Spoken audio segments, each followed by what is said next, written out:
નમસ્કાર મિત્રો, આજે આપણે ખૂબ જ ઉપયોગી એપ વિશે જાણકારી લેવા જઈ રહ્યા છીએ. તે કેનવા એપમાં એવી ડિઝાઇન એપ તે સરળ છે. Poster, thumbnail, visuals, presentation, social media post પણ બનાવી શકો છો. આ એપ ખાસ કરીને સ્ટુડન્ટ અને ટીચર્સ અને યુટ્યુબર્સ માટે ખૂબ ઉપયોગી છે.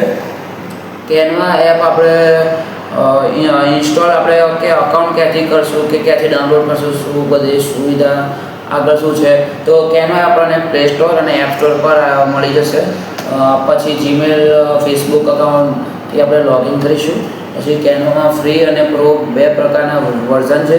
ફ્રીમાં ઘણી બધી સુવિધાઓ છે, જ્યારે પ્રોમાં થોડી વધારે છે ટૂલ્સ, બધું એનિમેશન સારું છે જો તમે પ્રો વર્ઝન લો તો.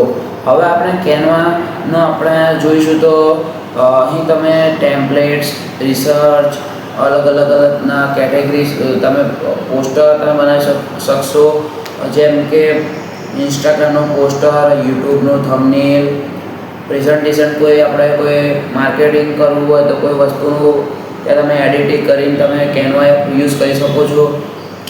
આપણે ટેમ્પલેટ્સની ડિઝાઇન કઈ રીતે બનાવવાની, હવે આપણે એક ટેમ્પલેટ લઈએ કોઈ બી માર્કેટિંગનું.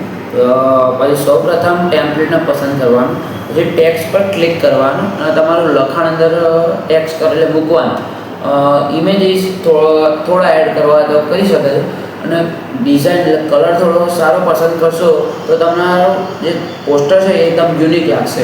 આ રીતે તમે સરળ રીતે ડિઝાઇન પણ કેનવા એપ દ્વારા બનાવી શકો છો અને શીખી શકો છો. કેનવામાં ઘણા બધા એલિમેન્ટ્સ પણ છે. Space, icons, stickers, lines. તમે બેકગ્રાઉન્ડ આપણે રિમૂવ ટૂલ હોય એના બેકગ્રાઉન્ડ પર તમે રિમૂવ કરી શકો છો. તમારે ધારો કે મારા પાછળ દીવાલ છે તો દીવાલમાં કંઈક ચિત્ર કે કોઈ ફોટો લગાવવો હોય, કંઈ બેકગ્રાઉન્ડ બદલવું હોય તો બનાવી શકાય છે. તે કેનવા દ્વારા થઈ શકે છે. ડિઝાઇનને આપણે શીખ્યું એ પણ શીખી શકાય છે. કેનવામાં વિડીયો એડિટિંગ પણ કરી શકાય છે. જે વધારે રીલ્સ કે શોર્ટ્સ વિડીયો યુટ્યુબ પર અપલોડ કરે છે તે કેનવા એપ દ્વારા પણ વિડીયો એડિટ થઈ શકે છે. પ્રેઝન્ટ મોડનો ઉપયોગ કરીને સ્લાઇડ શો પણ બનાવી શકાય છે.